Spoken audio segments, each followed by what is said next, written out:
ഈ മുജീബിന്റെ കല്യാണം മുടക്കിയല്ലേ? അതെന്താ കാരണം അറിയോ? അനക്കൊക്കെ എത്ര വയസ്സായി? 10-31 വയസ്സായില്ലേ? അവന് 10-22 ആയിട്ടുള്ളൂ. ഇനിയും ടൈം എടുക്കുക. നമ്മളിവിടെ മൂക്കി പല്ലി വന്നിട്ടിരിക്കുക. നടക്കുവോ? എടാ അനക്കറിയൊരു സത്യം, കഴിഞ്ഞ മാസം ഞാൻ 4 എണ്ണം മുടക്കി. അങ്ങനെ ആരും കെട്ടണ്ട, നമ്മൾ കെട്ടാണ്ടേ. ഒരുപാട് സ്ഥലത്ത് അന്വേഷിച്ചു.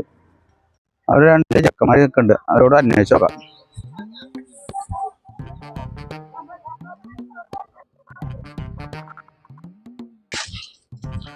മക്കളെ, ഒരു കാര്യം അന്വേഷിക്കാനാ. ഈ പയ്യന്റെ ഡീറ്റെയിൽ വല്ലതും അറിയോ നിങ്ങൾക്ക്?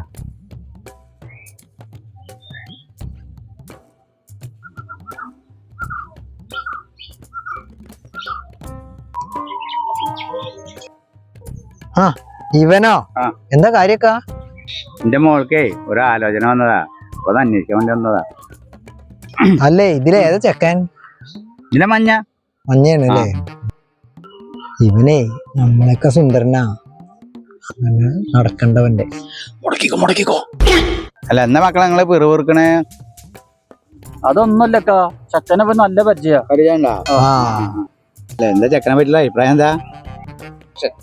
ഇക്കാ, ചെക്കനൊക്കെ ആള് സുന്ദരനാ. പക്ഷെ ഒരു കാര്യം പറയണോ, 6 മണിയായ 4 കാലുമലവൻ. ഞങ്ങൾ ഇവിടെ ഇരിക്കണ്ടെങ്കിൽ അവധി ആടിപ്പോ. പിന്നെക്കാ ഇങ്ങനെ തിരുമ്പണ സാധനല്ലേ, അതിങ്ങനെ വെച്ചിട്ട് എപ്പോഴും ഇവിടെ ഒരു വീർപ്പുണ്ടാവും അവന്റെ.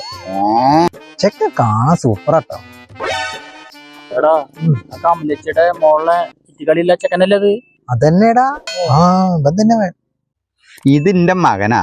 എന്റെ വീട് പുത്തമ്പള്ളിയാ. എന്റെ മകന് 4 വർഷമായിട്ട് കല്യാണം മുടക്കിക്കൊണ്ട് ഒരുത്തൻ. കഴിഞ്ഞ ആഴ്ചയെ ഞാൻ മകന് കൂടിയിട്ടേ പെണ്ണ് കാണാൻ വന്നവിടെ. ആ പെണ്ണ് കാണുന്നത് കൂടി മുടക്കിയത് ഇവിടെ ഒരുത്തനാ. അത് നീയാണല്ലടാ. അന്നെ ഞാന് നിങ്ങളാണ് കല്യാണം മുടക്കോളല്ലേ? ഇല്ലേ, നിങ്ങളുടെ മകനെ ഞങ്ങൾക്ക് അറിയില്ല, ഞങ്ങൾ ഈ നാട്ടുകാരും അല്ല. പിന്നെ 10-32 വയസ്സായി, ഞങ്ങളുടെ കല്യാണം കഴിഞ്ഞില്ലക്കാ, അതുകൊണ്ട് മുടക്കിയതാ.